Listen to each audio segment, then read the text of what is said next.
వాటికి తప్పి నేను గడిచిన 5 సంవత్సరాల నుంచి కూడా నరసరావుపేట ప్రజలు, పల్నాడు ప్రజలు నన్ను చూశారు. ఏ విధంగా బిహేవ్ చేశాను, ఏ విధంగా ముందుకు వెళ్ళానని చూశాను. ఎవరైనా మిగతా వాళ్ళు 2+2, 3+2 గన్మెన్లు పెట్టుకొని తిరిగారు. కనీసం నేను గన్మెన్లు కూడా నేను వద్దంటే తప్పక ఒక గన్మెన్ ఇచ్చి నాకు ఇప్పించడం జరిగింది ఆ రోజు ఎస్పీ గారు. నేను ప్రశాంతంగా చాలా ఫ్రీగా జనంతో కలిసి తిరగటం జరిగింది. అలా తిరిగే మనిషికి మీరు అనవసరంగా ఇటువంటి ఆపాదించడం అనేది కరెక్ట్ అయిన విషయం కాదు. ఏదో ఒక కులానికో లేకపోతే ఒక మతానికో ఒక వర్గానికో నన్ను పరిమితం చేయడానికి ఆ విధంగా ప్రజల్లోకి తీసుకువెళ్ళడానికి, పల్నాడు ప్రజల్లోకి తీసుకువెళ్ళడానికి ప్రయత్నిస్తూ ఉన్నది. ఇది ముమ్మాటికి అవాస్తవం. దీన్ని పూర్తిగా సిట్టు వైపు నుంచి మీరు ఏదైతే విచారణ చేస్తూ ఉన్నారో దయచేసి దీని లోతులోకి వెళ్ళి ఏ విధంగా అయినా నా వైపు నుంచి ఈ ఆఫీసర్ని, ఏ ఆఫీసర్నైనా పైనుంచి కింద దాకా ప్రతి ఆఫీసర్ని మీరు క్షుణ్ణంగా మా వైపు నుంచి కాల్ డేటా ఇస్తాం, తప్పకుండా పరిశీలించండి. మేము కలిసిన వివరాలు అడిగితే తప్పకుండా ఇస్తాం, పరిశీలించండి. ఏ విధంగా అయినా ఇన్ఫ్లుయెన్స్ చేసామనంటే తప్పకుండా అది పబ్లిక్ డొమైన్లో పెట్టండి.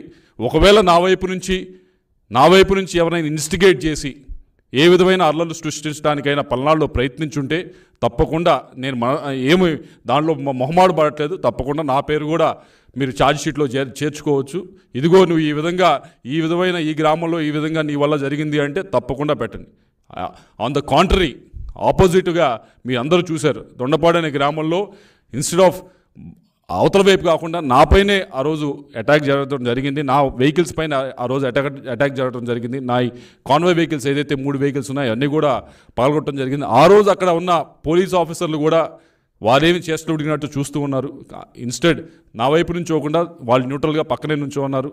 కాబట్టి మీరందరూ కూడా దయచేసి ఇటువంటి దుష్ప్రచారాన్ని మానుకోవాలి అని చెప్పి కోరుతూ మరొకసారి సిట్టు వారిని దీన్ని క్షుణ్ణంగా పరిశీలించండి, లోతులోకి వెళ్ళి పరిశీలించండి. నేను ఏదైతే చెప్తా ఉన్నానో, ఒకటి ఏదో ఆ రోజున్న ఎస్పీ గారికి మా ఫ్యామిలీకి ఉన్న ఏదో సంబంధాలు ఉన్నాయని ఏదో అపోహలు కలిగించు కథలు రాస్తూ ఈ 5 రోజుల నుంచి కూడా మీరు సృష్టిస్తున్న కథలకి దయచేసి ఏదో తప్పకుండా వాటి లోతులోకి వెళ్ళి పరిశీలించి ఈ కథకి తెరదించాలని చెప్పి కోరుతా ఉన్నా.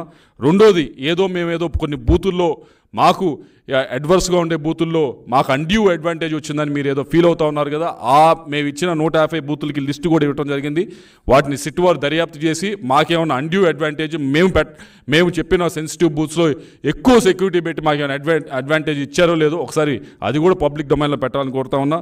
అలాగే పోలింగ్ రోజు ఏదో మాకు అన్డ్యూ అడ్వాంటేజ్, ఆ రోజు కూడా ఏదో మేము చెప్తేనే అధికారులు అటు కదిలారని చెప్తా ఉన్నారు. కాబట్టి దయచేసి మా కాల్ డేటాను తీసుకొని, మాదే కాదు మా చుట్టుపక్కల ఉన్న ఆ రోజు మాతో కారులో ప్రయాణిస్తున్నా, మా వెనకమాల కారులో ప్రయాణిస్తున్నా ఎవరినైనా కాల్ డేటా తీసుకొని ఎవరినైనా ఏ అధికారినైనా ఎస్ఐ నుంచి పైదా ఐజీ దాకా ఎవరినైనా మేము ప్రలోభాలకు గురి చేస్తే, మేము ఎవరినైనా పుష్ చేస్తే, ఎవరినైనా ఇబ్బంది పెడితే తప్పకుండా వాటిని కూడా పబ్లిక్ డొమైన్లో పెట్టాలని చెప్పి కోరుతూ సిట్టు వారిని ఈ ఏదైతే ఇన్వెస్టిగేషన్ చేస్తూ ఉన్నారో వాటిని లోతులోకి వెళ్ళి పరిశీలించి వీటన్నిటిని కూడా పబ్లిక్ డొమైన్కి తీసుకురావాలని కోరుతూ మరొకసారి మీరందరూ, పల్నాడు ప్రజలందరూ కూడా గడిచిన 5 సంవత్సరాల నుంచి నన్ను చూశారు, నన్ను ఆదరించారు. ఇవన్నీ కూడా మీరు దయచేసి ఏదో అపోహలకు తావివ్వకుండా ఏదైతే సిట్టు వారు ఇన్వెస్టిగేషన్ చేస్తూ ఉన్నారో వాటిని ఒకసారి క్షుణ్ణంగా మీరు కూడా పరిశీలించి దాని తర్వాత ఏదైతే సాక్షి వైపు నుంచి కానీ వైఎస్ఆర్ కాంగ్రెస్ పార్టీ వైపు నుంచి కానీ చేస్తున్న దుష్ప్రచారాన్ని మీరందరూ కూడా నాకు తెలిసి నమ్మరని చెప్పి అయినా కూడా ఒకసారి మీరు దీన్ని పరిశీలించాలని చెప్పి పల్నాడు ప్రజలందరికీ కూడా కోరుతా ఉన్నాను.